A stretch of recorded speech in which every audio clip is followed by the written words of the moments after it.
Hello guys, మళ్ళీ వచ్చేసారు. నర్మద వెంట కుక్కలా వెంటబడి ఆమెను ప్రేమించి పెళ్లి చేసుకున్నాడు సాగర్. వీడి మాయలో పడ్డ నర్మద కనవాలను వదిలేసి కట్టుబట్టలతో వీడి కోసం వచ్చేసింది. అయితే వీడి బాబు కలిసి నర్మదకి నరకం చూపిస్తున్నారు. అయితే ఇన్నాళ్ళు భరించిన నర్మద నేటి ఎపిసోడ్లో తెగించేసింది. ఆ తెగింపేంటో ఈరోజు చూద్దాం. నర్మద ప్రాధేయపడడంతో రామరాజు శాంతించాడు. ఆమె కన్నీళ్లు తుడిచాడు నిన్నటి ఎపిసోడ్లో. ఇక ఈరోజు అంటే 224 ఎపిసోడ్లో ఏమవుతుంది అంటే, నువ్వు నన్ను ఒక వస్తువుగానే చూస్తున్నావు, కానీ అందరి దృష్టిలో నేను ధీరజ్ భార్యని, ఈ ఇంటి కోడల్ని. నీతో నాకు భార్య అనే బంధం లేకపోయినా కూడా మీ పెద్ద వదిన గారు చెప్పే పనులన్నీ చచ్చినట్లు చేయాల్సి వస్తుంది అని ధీరజ్తో అంటుంది ప్రేమ. దానితో ధీరజ్, నేను ఇప్పుడే వెళ్ళి పెద్ద వదినతో మాట్లాడతాను, నీతో ఇలాంటి పనులు ఎందుకు చేస్తుందో తేల్చుకుంటాను అని అంటాడు. నా గురించి మాట్లాడడానికి నువ్వెవరు? నేను నీకు ఏమవుతాను?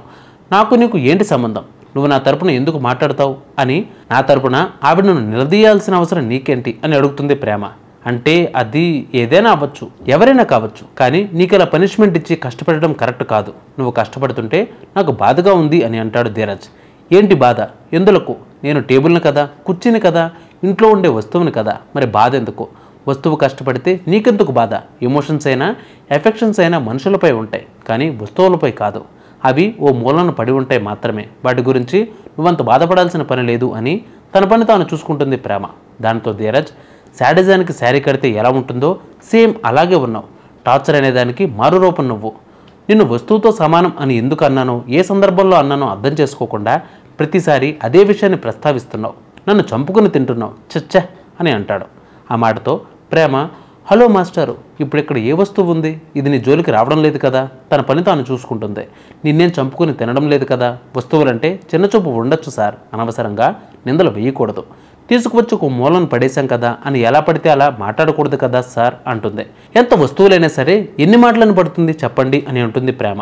దాంతో ధీరజ్, వస్తే రాక్షసి, వస్తువులు అన్నందుకు ఈ రేంజ్లో టార్చర్ చేస్తున్నావంటే నీకు మీ అమ్మ బాబు ప్రేమ అని కాదు, కుట్టి రక్తం పీల్చుకుని తినే దోమ అని పేరు పెట్టాల్సింది. చచ్చ అని ఆవేశంగా అక్కడి నుంచి వెళ్ళిపోతాడు ధీరజ్. మరోవైపు రామరాజు గడ్డి పెట్టడంతో సిగ్గు లేకుండా నర్మద వెనుక పడతాడు సాగర్. నర్మద నడిచి వెళ్ళిపోతుంటే ఆమె వెనుక బైక్ వేసుకుని వస్తాడు. అయితే నర్మద మాత్రం పట్టించుకోకుండా వెళ్ళిపోతుంది. దానితో మొహన్ డాష్లా పెట్టుకుని సాగర్, ఏయ్ హార్న్ కొడుతుంటే వినిపించుకోవడం లేదా? మర్యాదగా వచ్చి బైక్ ఎక్కు, ఆఫీస్ దగ్గర డ్రాప్ చేస్తాను అని అంటాడు. ఏంటి, మీరు నన్ను డ్రాప్ చేస్తారా సార్? నేను రోడ్డుపై పిచ్చిదానిలా నీకోసం ఎదురు చూస్తూ పిలిచినా పట్టించుకోకుండా వెళ్ళిపోయినోడివి ఇప్పుడొచ్చి డ్రాప్ చేస్తారని అంటావా? నేనెవరో ముక్కు మొహం తెలియని దాన్ని కదా, మరి నా కోసం ఎందుకు వచ్చావు? నీకు ఏమవుతానని వచ్చావు అని దులిపేస్తుంది నర్మద. దానితో సాగర్, నేనేమీ కావాలని రాలేదు, మా నాన్న డ్రాప్ చేయమని చెప్తే వచ్చాను అని అంటాడు. ఆ మాటతో నర్మదకు మరింత కాలుతుంది. ఓహో, అదా సంగతి. అంటే మీ నాన్న చెప్పారని వచ్చావు తప్ప నీ అంతటి నువ్వు రాలేదన్నమాట. భార్యపై ప్రేమతో భార్య నడుచుకుంటూ వెళ్తుందనే బాధతో రాలేదన్నమాట. సాయంత్రం ఇంటికి వచ్చిన తర్వాత మీ నాన్న చెప్తేనే నాతో మాట్లాడతావు, మీ నాన్న చెప్తేనే నాతో కాపురం చేస్తావు, లేదంటే మొహం మార్చుకుని ఒక మూలను కూర్చుంటావు, అంతేనా అంటూ ఆవేశంగా అక్కడి నుంచి వెళ్ళిపోతుంది నర్మద.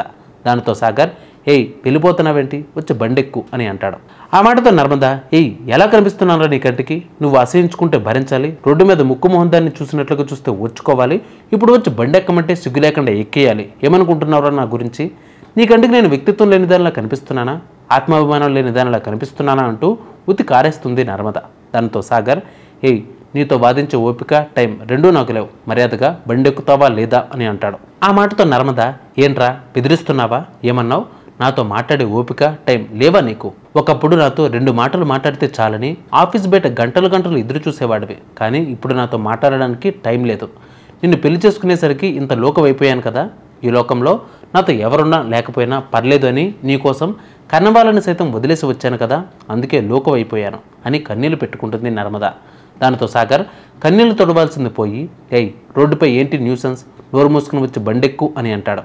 నీపై నాకున్న ప్రేమ న్యూసెన్స్లా కనిపిస్తుందా, మనసులోని బాధ నాన్సెన్స్లా కనిపిస్తుందా? విను, నువ్వు ఇలా మాట్లాడుతున్నావు కాబట్టి చెప్తున్నా విను. నీ ప్రేమే జీవితం అనుకుని వచ్చాను. ఎలాంటి సమస్య వచ్చినా నువ్వు నా చేతిని విడిచిపెట్టవు అనే నమ్మకంతో వచ్చాను, కానీ నీకు నన్ను అర్థం చేసుకోవడం రాదని అర్థమైంది. నేను చేయని తప్పు కూడా నన్ను ద్వేషిస్తున్నావు, కానీ ఏదైనా తప్పు చేస్తే నా పరిస్థితి ఏంటి? ఇప్పుడే ఇలా ఉన్నావంటే ఇక ముందు నా పరిస్థితి ఏంటి? తలుచుకుంటేనే భయంగా ఉంది. నువ్వు నాతో మాట్లాడకుండా నన్ను దూరం పెడుతున్నావంటే నేను నీకు అక్కర్లేదనే కదా అర్థం. నేను నీకు అక్కర్లేదని అనుకున్నప్పుడు నువ్వు మాత్రం నాకెందుకు? వెళ్ళిపోతాను, ఇప్పుడే మా ఇంటికి వెళ్ళిపోతానంటూ అక్కడి నుంచి ఏడుస్తూ వెళ్ళిపోతుంది నర్మద. అమ్మయ్యా, నేనైతే ఈ సీన్ కోసమే వెయిట్ చేశాను. మొత్తానికి నేను ఏది కోరుకున్నానో అదే జరిగింది. మీరు కూడా ఇదే అనుకుంటే కామెంట్ చేయండి. మళ్ళీ నెక్స్ట్ ఎపిసోడ్లో కలుసుకుందాం.